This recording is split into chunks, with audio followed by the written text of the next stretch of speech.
Hello again, everybody, or welcome if you're new here to this episode of Conversations That Matter, brought to you by our website, thewisdomfactory.net. Okay. I'm Mark Davenport. I'm here with Heidi. Who was you? Heidi Hörnlein, or also Adelheid Hörnlein. Adelheid, yes, okay. And this is our ongoing series where we talk with outstanding people who are busy bringing into the world their experience, their knowledge, and especially their wisdom.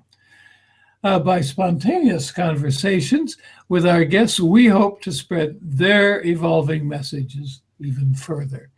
And you can participate by questioning or commenting in the chat box. We'll respond to whatever you bring up. Yeah, and it's important that you go to thewisdomfactory.net/live streaming and comment there, because we won't monitor the comments on YouTube. Yep, exactly. So any other remarks before we get started? No, we will also on the website, we will post the timestamps. Sure. Where you will find what we will be talking about today, and you can go there and review it or pick out what you really are interested in. Yeah. So now we come to our guest. Our guest, yes, today is Prof.Dr. Barbara Meibom. She is distinguished in at least two ways. First of all, she has ascended in her career over several decades during a most interesting period in history. That's postmodernism, and it has witnessed a revolutionary change in the status of women, and which she has navigated quite successfully. We want to know more about that. And second, she has created. Comunio, the Institute for the Art of Leadership, which is a pioneering ways of communication that create relationship and mutual appreciation, which allows the emergence of powerful solutions to problems. And she knows intimately what's the same and what's now different regarding how women express their power in this century. And we're anxious to learn what she's learned about this very slippery business. So, Barbara, would you say hello, please? Hello, Mark, and hello, Heidi. Thank you for inviting me tonight for our conversation. Yeah, I'm very curious about it, because as I'm in first person interested in the power of women, and what Mark said before, we consider you as very successful in having been a woman and coming out as a professor and creating all these things. And I sort of think, oh, I didn't get that. So I would like to learn a little bit about how women get in contact with their power. And let's say first, what do we understand about power? And women power, feminine power, and we will one after the other, we will talk about these things. Well, I think the first thing women should do is to honor their own power. Instead of refusing it, honor it, accept it, appreciate it, and express it to the benefit of themselves and the whole. Without honoring power, you can't become a powerful woman. And to come to your question right away, what is power? I think that's the crucial point. What is power? What is our notion of power? Shall I go on that? Yeah, I think so, because I think normally in our society, power is understood as power over. I have power over him, so he has to do everything what I want. And I don't think this is the only way to understand power. No. So I think, yeah. Yeah, well, I think the shadow side of power is well known. And the shadow side, of course, is dominance, cruelty, atrocity, all the story like this. But there's, of course, a very good side of power, too. In German, we have the word Liebesmacht, which you could translate the power of love. So we need power, and we need power to organize our life, to structure societies, to organize the interaction between people, organizations, nations, etc., etc. We need power. Well, for me, power is energy. Mhm. And energy in itself is neutral. I think that's very important. Energy in itself is neutral, and you can use energy in one direction or the other. You can use it for the benefit of yourself, others, and the whole, and you can use it just to the contrary, driven by greed, revenge, hate, or whatsoever. So the core question is, what is the attitude behind your use of power? I want to go back before we get deeper into that Yeah. to something that came up in your first remarks. Am I wrong in applying that there are a lot of women who do not recognize their power? Yes, of course. Yeah. I will come back to this later. Okay. I think, well, women are very endangered to identify with the role of the powerless. But I would like to come back to that. Okay. I think first, the question is how we can achieve an attitude with regard to power, which gives the power a positive, a constructive impact in our environment and for ourselves. And this, of course, is you have to somehow to learn to master your power. And the stronger your power is, the more you are invited to master your own power. Because if you don't master it, it just overruns the other people and you start to dominate. So in order to master your own power, you have to develop an awareness of the power you have, which is not self-understood. Many people, I myself, I didn't have an awareness of the power I had. So it took me quite a time to explore the fact that I'm a woman who has power. And as soon as you start to explore this with a critical mind and a loving mind, hopefully, then you start to shape your use of power more in the direction of the benefit instead of the negative side. Yeah. So self-management, I call it spiritual self-management, is a spiritual task. Spiritual self-management helps you to develop an attitude with regard to your power, which makes it a constructive energy instead of a destructive one. Exactly. And out of my own experience, when I expressed moments of power, let's say as a child or a young woman, it was always dimmed down. Who do you think you are? Or something like this. And so it goes into strange ways. Then women, and many women, are still operating power in a way which is not good. Yeah, you know? Well, this leads exactly to the question. The challenges in the use of power are different between men and women. Okay. A girl, as you just described yourself, was full of energy, has been normally brought up in our societies, at least in our age, and let's say it's still a very dominant situation in many countries, and even in the Western countries too, that it's not yet accepted that a young girl uses her energy in a fully expressive way. Yeah. So this is stopped, and the energy is not gone. As the energy is not gone, the energy tries to find a way to express itself without showing power. Yeah. And this leads to the power of the powerless. which is a And very tricky issue, a very, very tricky issue. The power of the powerless comes in a sneaky way.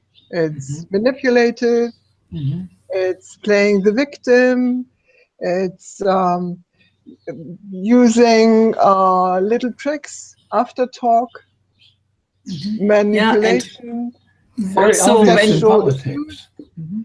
when you talk about it and want to address it, they say, "Oh no, I'm not." You know, it's completely unaffairable. How do you say?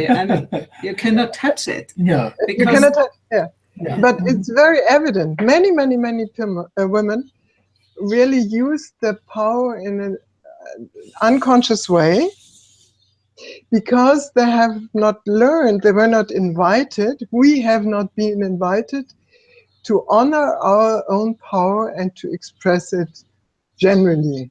Absolutely. At this point, I want to welcome Gertraud Wext, who is in the audience, and she is also working on appreciation and in every way, but for sure also on our personal power. I'm working on appreciation too.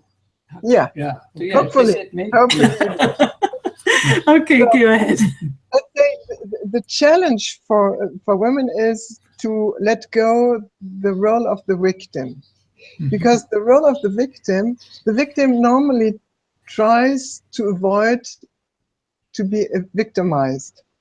And like this creates another victim. Yeah.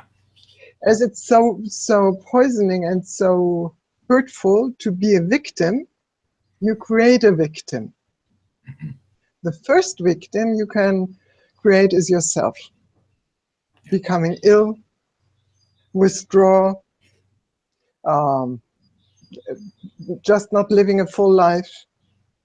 The other way is to attack others. Yeah. And of course, we women are pretty good in was heißt Vorwürfe? Blaming others. In blaming. Oh, yeah. Even in the Greek mythology, Hera, she's the blaming woman. Yeah, and we want the Hera, man to be different. Different. You have to be different. Yes. You have to be as I want you to be. Yeah. Why don't you? Yeah. Exactly. So letting go the role of the victim means to really accept your own power.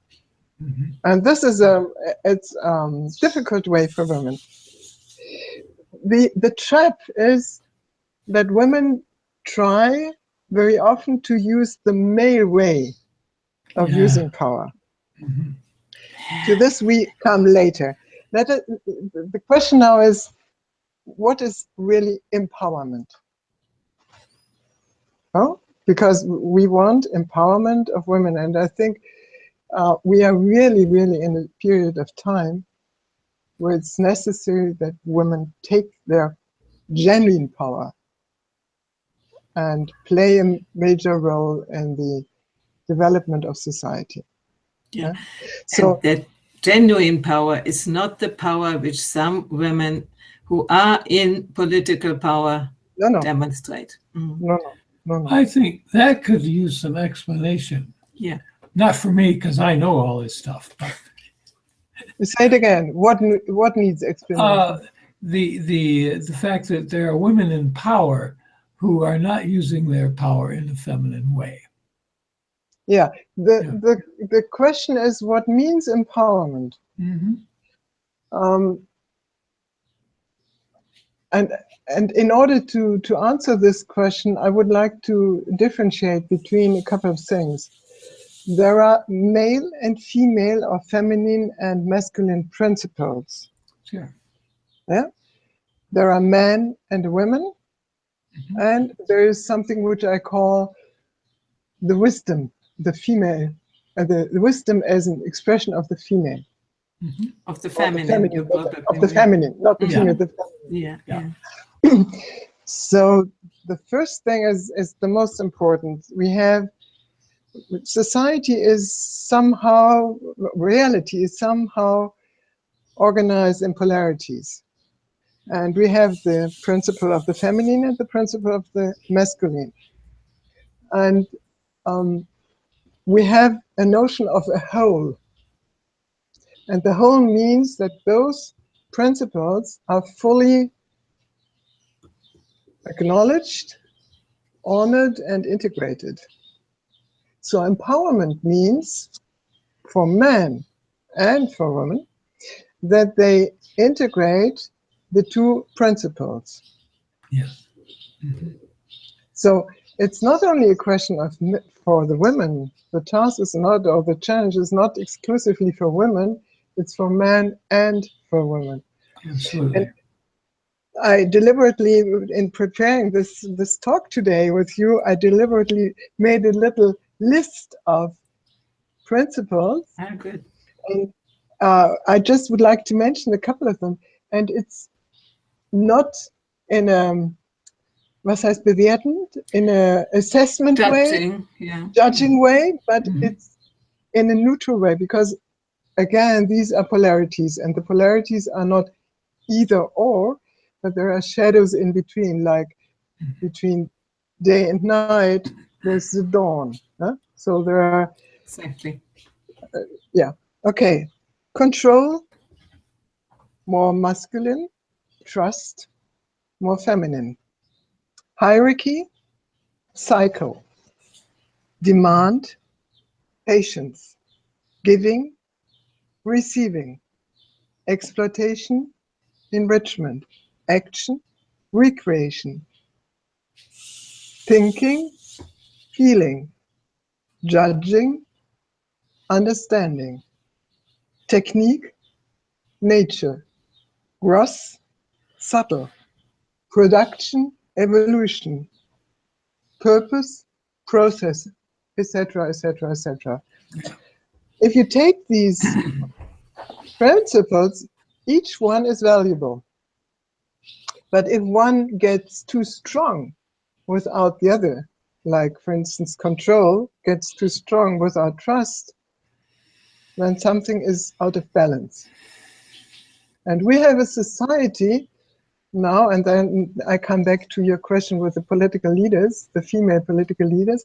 We have a society with the dominance of the male principles. Yes. Okay? Yeah. And the following of the male principles leads to power. Okay. That's the idea. So if you adjust to the male principles, there's the promise that you are powerful.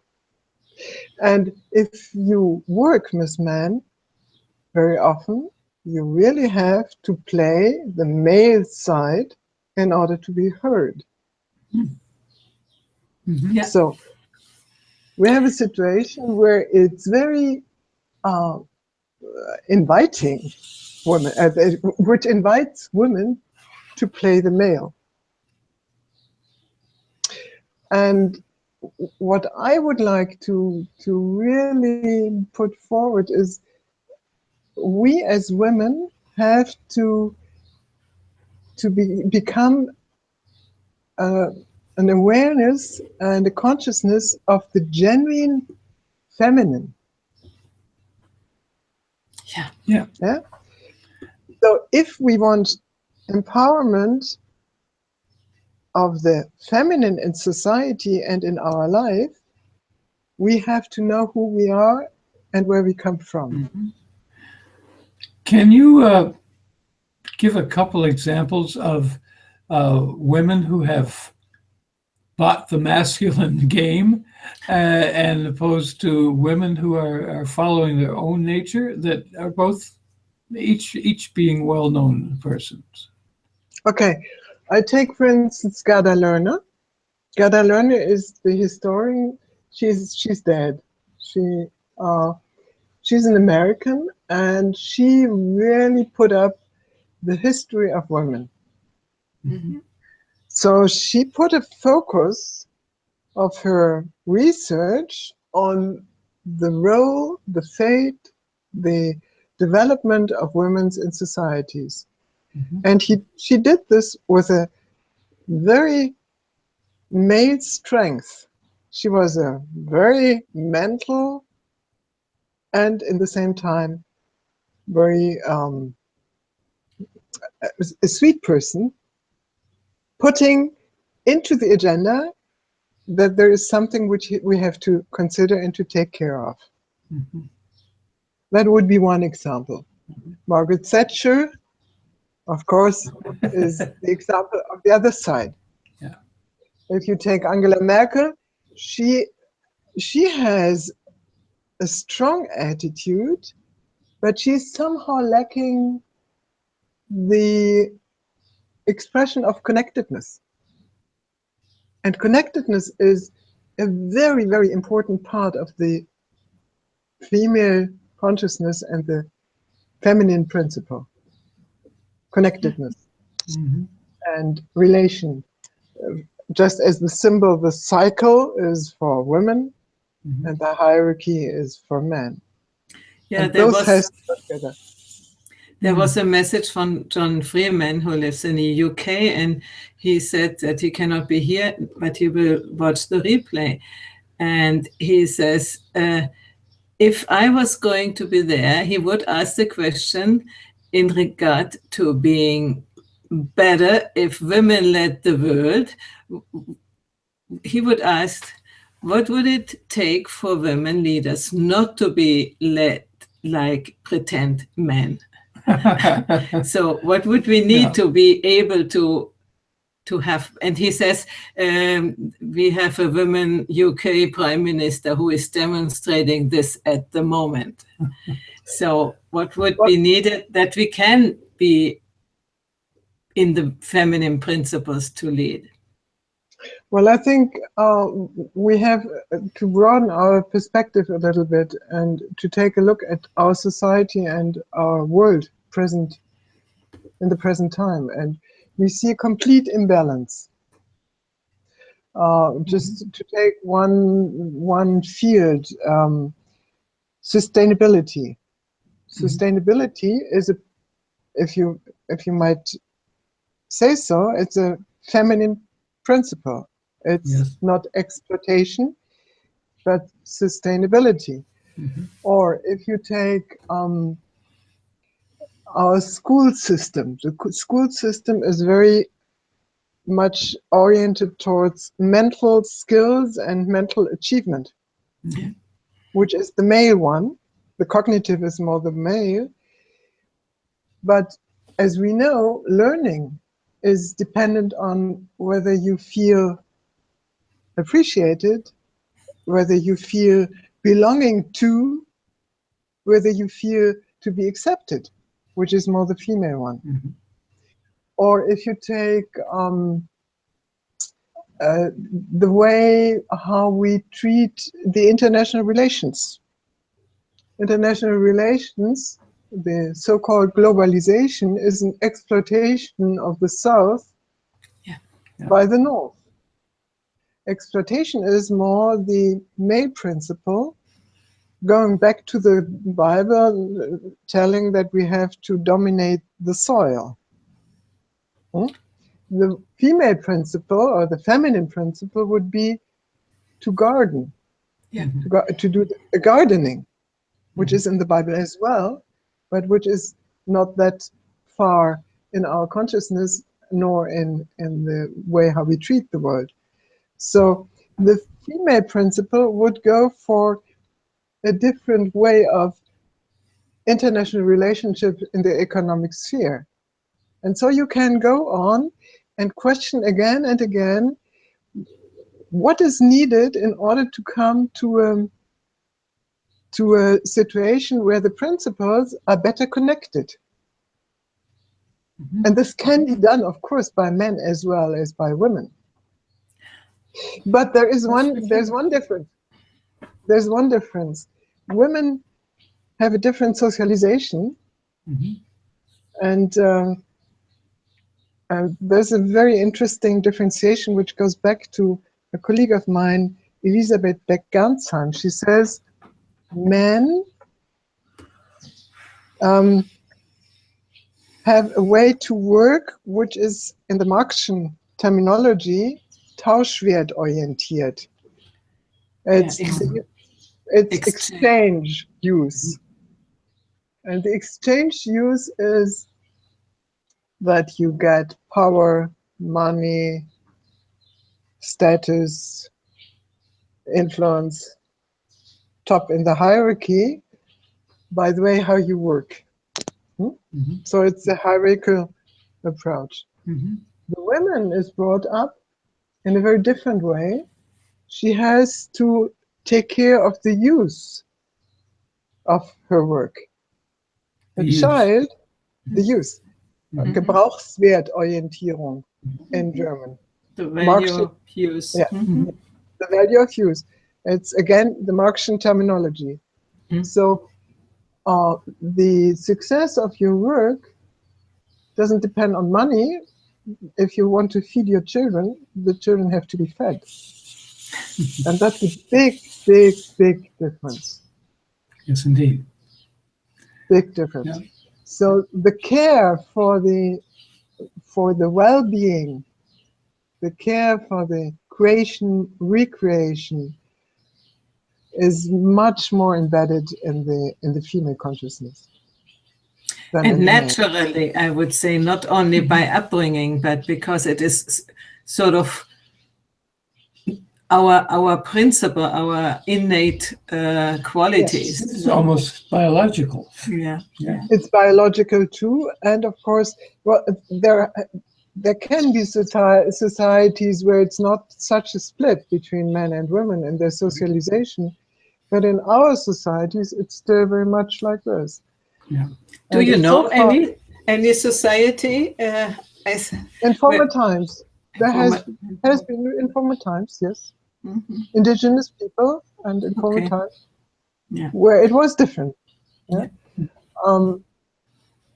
But and I would say some men, the young generation of men starts to develop an idea and a notion of that it is very precious to take care of the children, to be with them, to realize how they grow up, how they develop, and they enjoy it.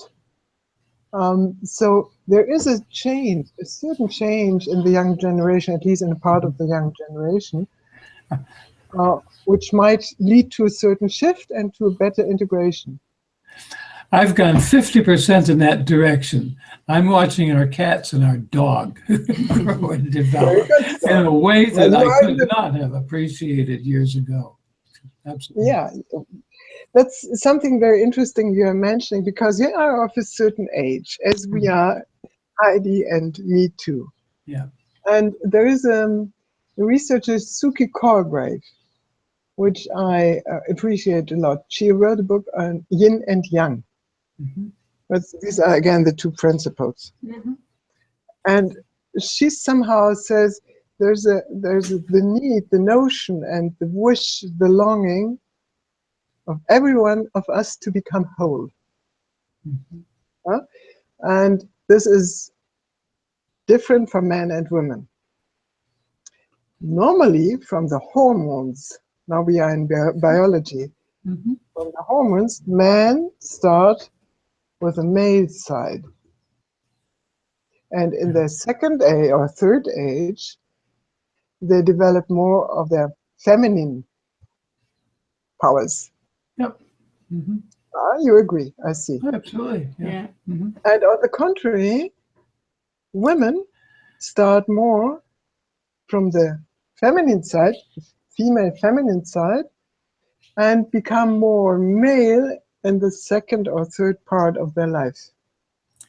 You mean more decisive, more taking on also tasks in the world, for instance? Yeah, yeah. With more self-assurance, more self-confidence. Yeah. And in the Western societies, we have something which is, I think, pretty problematic. Due to the hormones, women try to avoid the menopause. And this stops on the hormone side, this development to become whole by becoming more male. Oh, this is interesting. An interesting argument. Yeah, can you explain that a little? Okay. Women? Yeah. Well, the hormones that women take in order to remain young, they somehow stop the maturization, Yeah. Okay. which goes with the age normally and with the change of the hormones. Yeah. Okay. And there's a researcher. She said it's, well, in this later age of women, it's the wisdom hormone which starts to work. I have heard about indigenous teachings who say only with, I think, 52, the woman is mature, is become a crone. Before she was a teenager, sort of, in this, seeing the ages in this way. So we have the three goddesses, as well. There's in the archetypal symbols, we have three goddesses. We have the white goddess, the red, and the black. The white is the young, the unschuldig. What is innocent. it? Innocent. The innocent one, the innovative one, full of energy. The red is the mother, and in the middle of her life. And the black is the old and is the wisdom, the representative of wisdom. And as well, this is another topic. As Go ahead. what we need is the reconciliation between daughters and mothers and grandmothers. Oh, yeah. Oh. We always start out, we don't want to become like our mothers. And so it's a sort of a rejection and not appreciation. But, I wanted to come back to this other topic. So when we become male, more masculine in this, what I call third half of life, but this is another way of masculinity than these women we are talking about bring into the world by being so, so successful in the male world, by becoming, even by increasing even the masculine energy in the world and becoming a part of the problem, let's say, instead of a part of the solution. Do you see this as a difference? Yes, absolutely. Women can be the worst enemies with regard to innovation in relationships between people. I remember that once I led an open space conference on the relationship between men and women in the police force. And we had the whole hierarchy from top, from the ministry down to the police forces in the streets. And men and women sat together and talked together, and it was a delightful atmosphere, and they really met for the first time. They were happy, and then we had the collection, the harvesting in the end, and a couple of really, really good ideas came up. And who did block them in the very end? The highest ranking women in the system. Yeah. So it's absolutely not clear that a woman supports feminine principles. Absolutely Exactly. not. Yeah. But I would say, now gender. Women have a closer relationship to this genuine knowledge of the feminine. I mentioned in the beginning that I would like to regard wisdom as an expression of the feminine too. Can I elaborate on this a little bit? Sure. Yeah. In the Bible, there's a very interesting text. That's the Solomon talking about Sophia. And Sophia is the wisdom. She's female. And he talks to the rulers, to the men leading societies regions, congregations, etc. And if you read this text, then you realize that Sophia is this principle of connectedness, caring, and very, very important, honoring the divine. Yeah. It's honoring nature, being aware that we are a part of the whole, that we are not the ruler, but that we are somehow doing it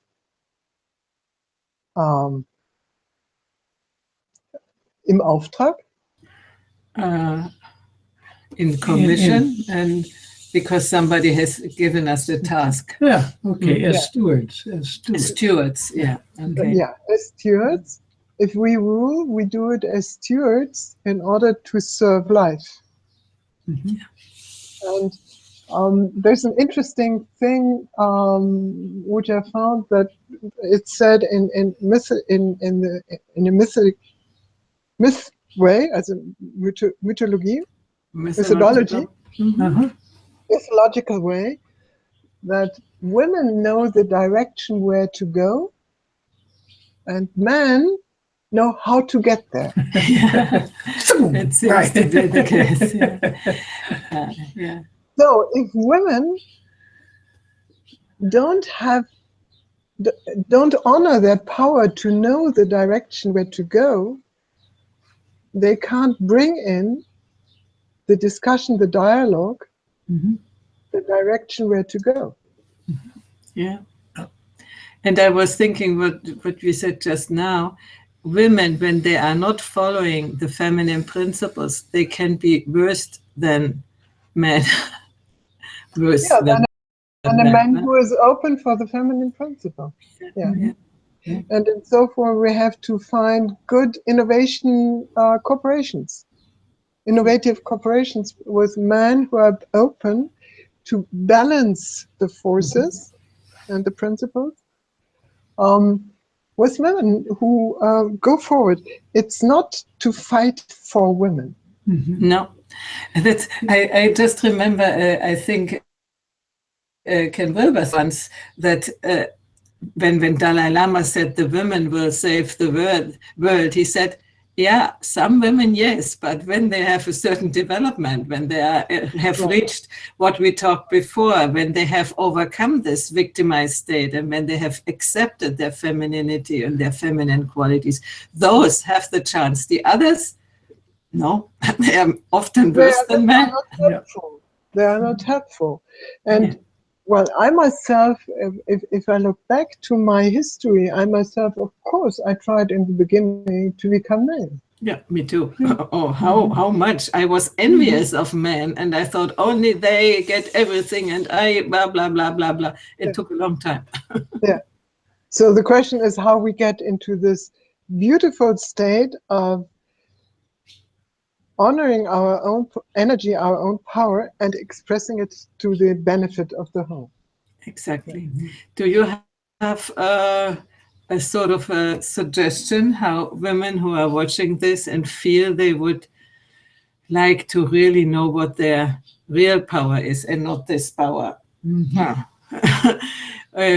How can they do it? Or maybe you tell us a little bit how you discovered it and how you found that. Yeah, how did that develop in your life, moving from one sphere to the other? Well, I had a very strong teacher, and the teacher was my facialis paralysis.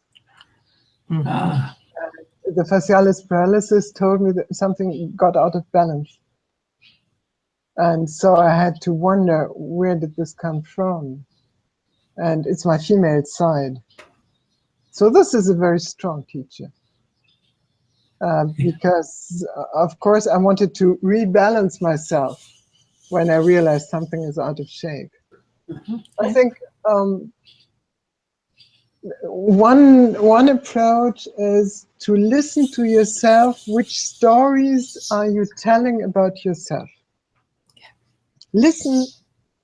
You are together with friends, and just listen what you are telling about yourself and your situation. and listen whether you are using a victim role. Yeah, and that means the narrative is the one of a victim.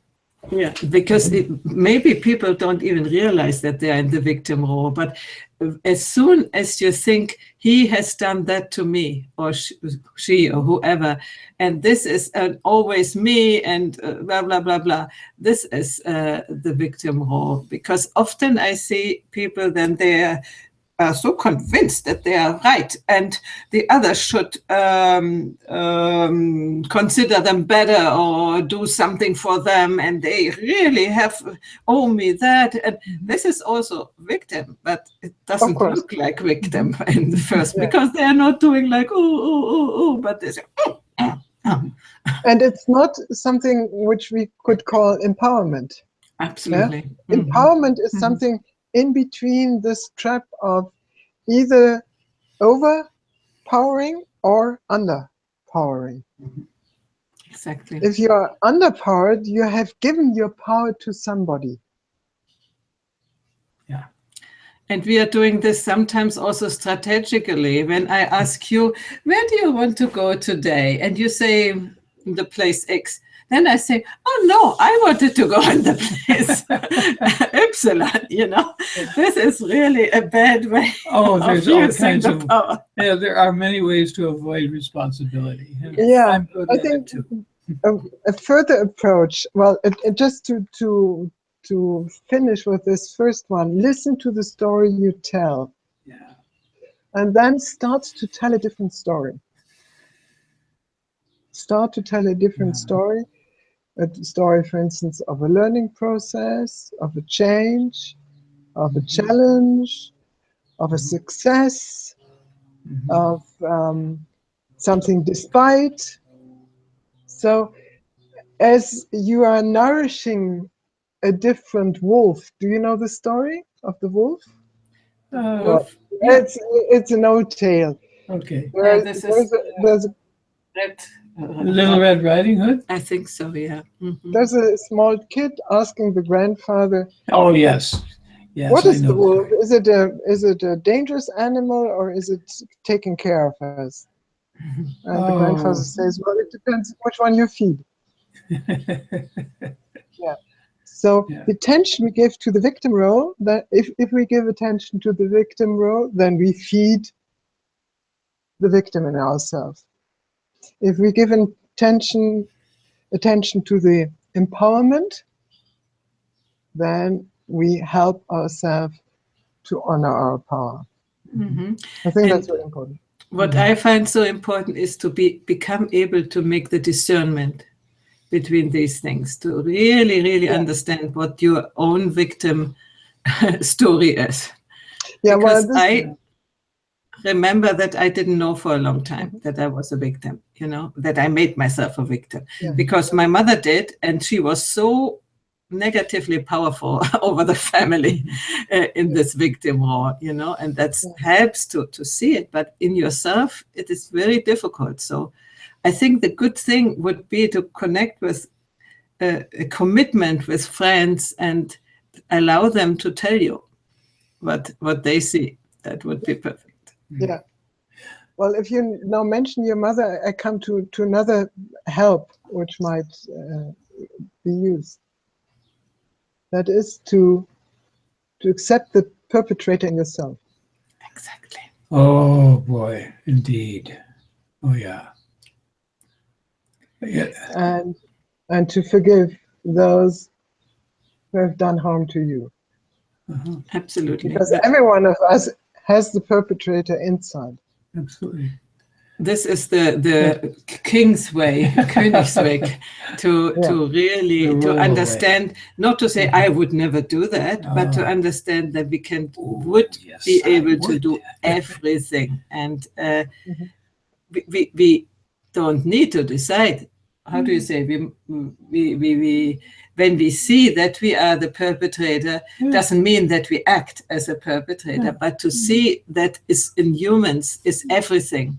And we are part of humanity. So we have all the horrible and all the wonderful sides. No? And growing up as a man, I spent a few decades, I shall say, being an unconscious perpetrator, climbing up that hierarchy, and patting myself in the back for every step up, and, too bad about you guys. Sorry, no compassion or real understanding of that until I reached about age 50, when suddenly I wasn't getting promoted anymore. Then I started to look at myself as a victim and realize that there were systemic things going on. It gave me a little different viewpoint.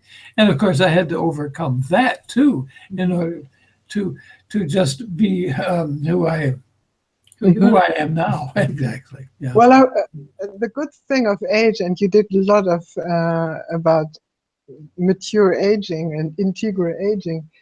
The good thing of age is that we are able to learn a little bit and become a bit more human. Yeah. So, this is this becoming whole. Mm-hmm. Yeah. Fortunately, we live long enough to get to that stage. No, we don't have any real cultural role models of how we're supposed to behave now. Yeah. Now let me come to one more suggestion for those who want to learn. That is, of course, the nonviolent communication. Mm-hmm. The nonviolent communication for me is a type of communication in which you take complete responsibility for yourself. You are not blaming the other, attacking the other, but you start with an observation in a conflict. You observe something in a neutral way and in a non validating way, not judging way. Yeah. And from there on, you say, well, this situation as I describe it creates a certain feeling in myself. That means you don't say you feel or you are wrong, but I feel. Mm-hmm. For instance, I'm overlooked and I feel somehow excluded. Mm-hmm. And then the next step would be that you bring forward your need. Mhm. You say, my need is to be seen. And the fourth step is your wish. And I wish you to regard me when I come and say hello to you. Yeah? So the nonviolent communication in taking the power to come to yourself and take responsibility for yourself is really, I think, a good way of empowerment. Absolutely.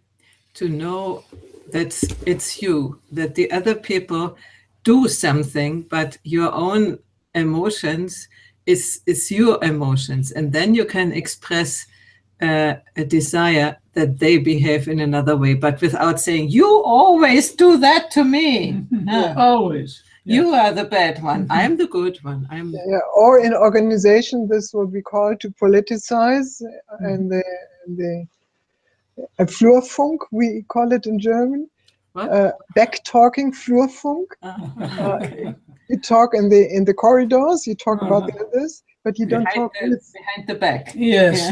Behind the back. Yeah. Behind the curtains. Mm-hmm. So I think these approaches, like looking at the narrative you use, using nonviolent communication, etc., it's a good way to come to empowerment. But in any case, you have somehow to observe. That is a higher consciousness than just to be in a feeling or to be in a thought. Yeah. As a Jolie, a researcher, a psychotherapist, which I honor very much, and who is just brilliant with psychosynthesis, he says, I have a feeling, but I am not the feeling. Sure. And this is a higher level of consciousness. If you no, I have a feeling, but I'm not the feeling. Yeah. And this observation of yourself, this really helps you to recognize how you use your power, to recognize, to realize when you go into the victim role, to honor if you use your power in a good way. Yeah. This should be honored. Yeah. And yeah, to have a smile for yourself.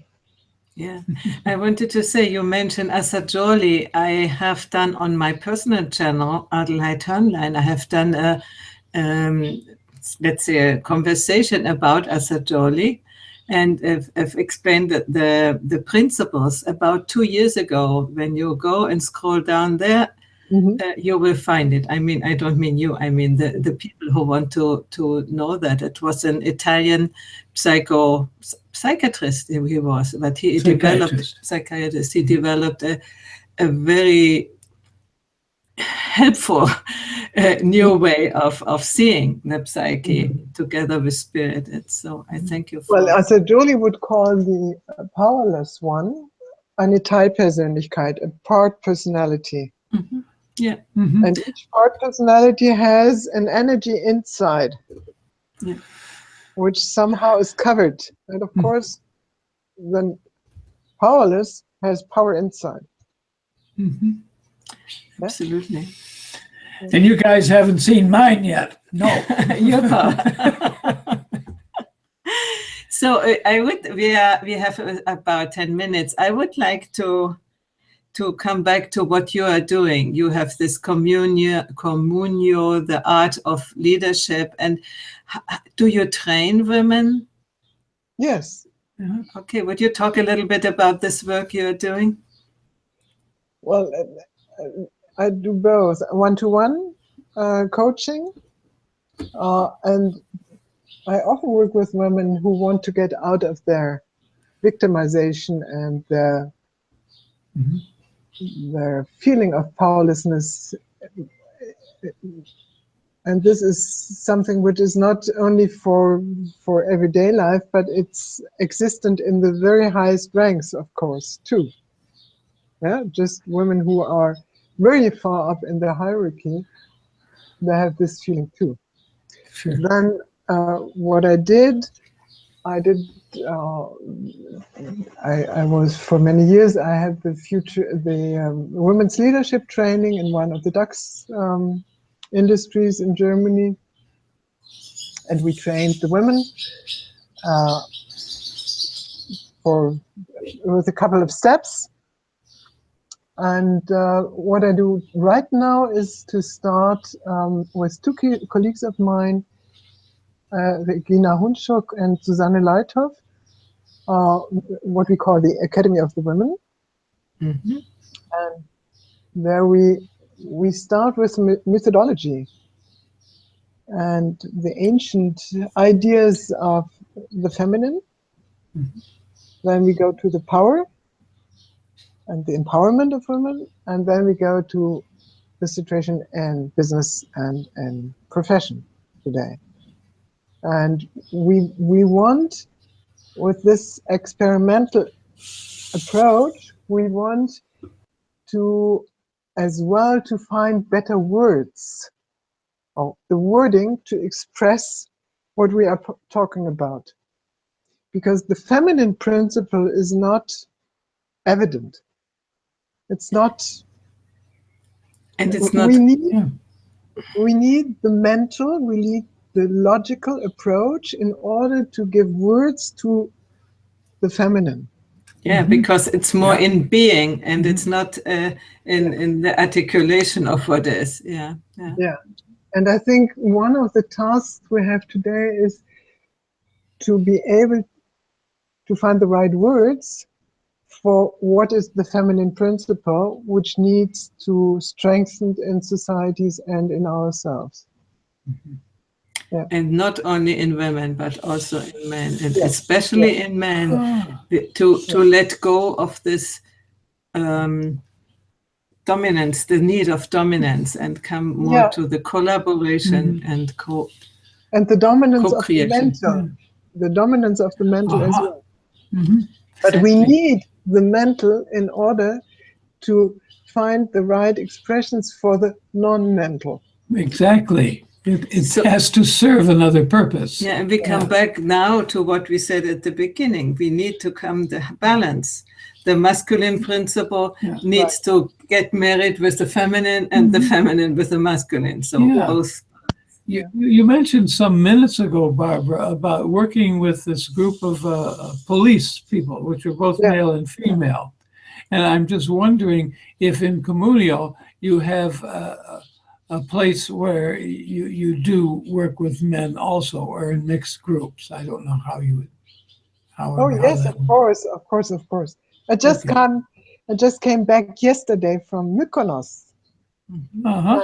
There I gave a seminar on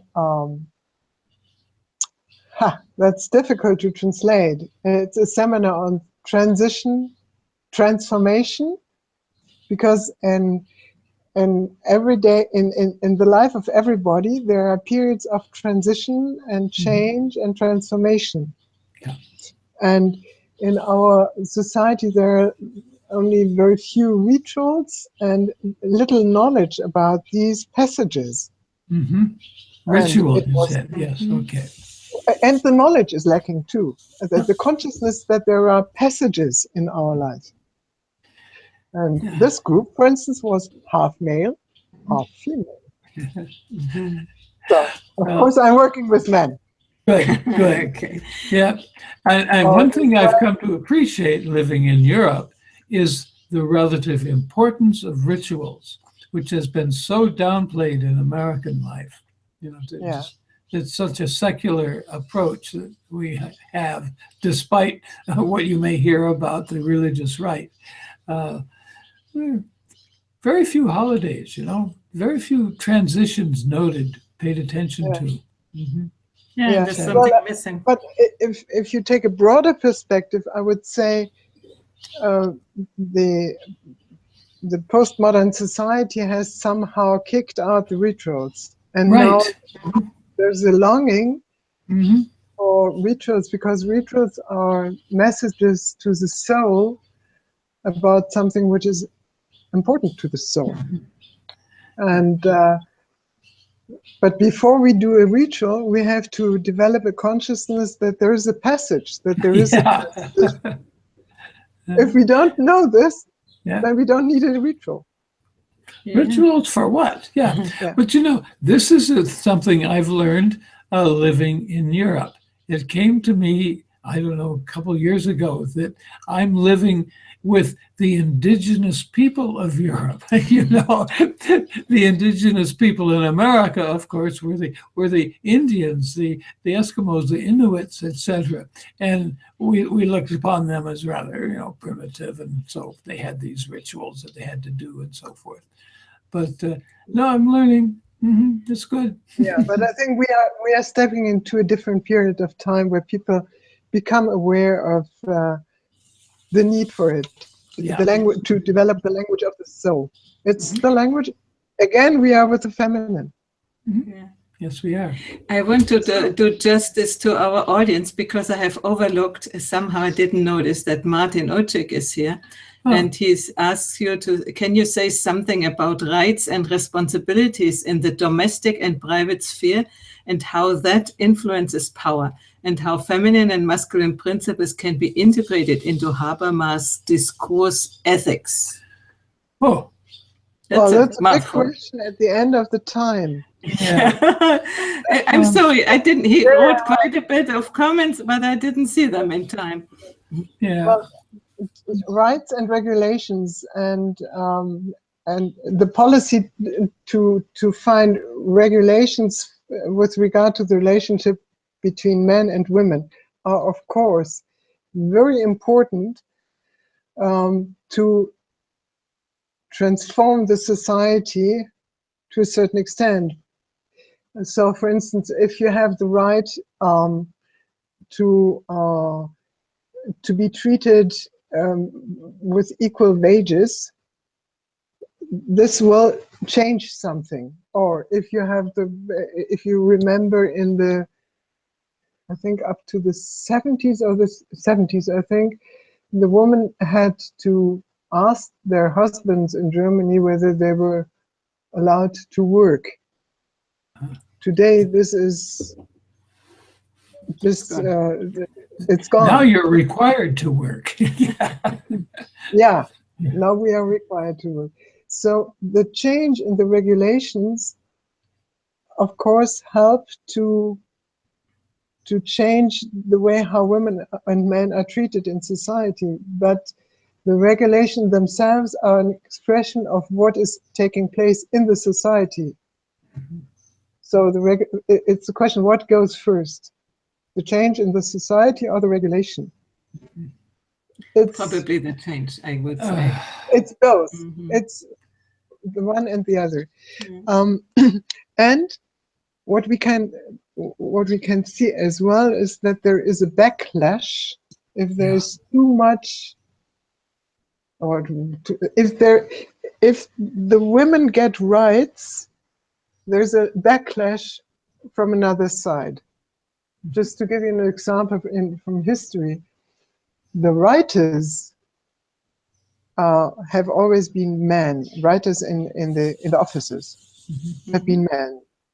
Then women came, and then the salary was less. Yeah. Or nowadays there is a right of women to come back after giving birth into their profession. Now they have more difficulties to get into the profession because the employers fear that the women might use this right to come back after giving birth. So regulations which are introduced in order to support women might be good, might have side effects which are not constructive, but the opposite. Okay, so far to the unintended consequences. Yes. So now let's wrap it up. And what is the takeaway from today? Will you start? I'm not sure that I really heard anything today that I wasn't aware of, and probably just agreed with 95%. But at the same time, I feel like I'm letting down men in a certain aspect by not bringing up other perspectives. I know how difficult it is to grow up as a man. Oh, yes. Whoa, Oh, yes. And so often women kind of overlook that and say, well, so what? Welcome to it, It's your turn in the barrel, so to speak. And I find that very unfortunate that we have this adjustment to go through. But it's a complicated business. As I think in my introduction, I said slippery. Yes. Yeah. May I say something, Heidi, to this? Yeah, sure. Yeah. Again, I think the female principal needs more support. Yeah. Yeah. And the question is less the fight for the women, but the fight for balancing. Yeah. In ourselves and in the society.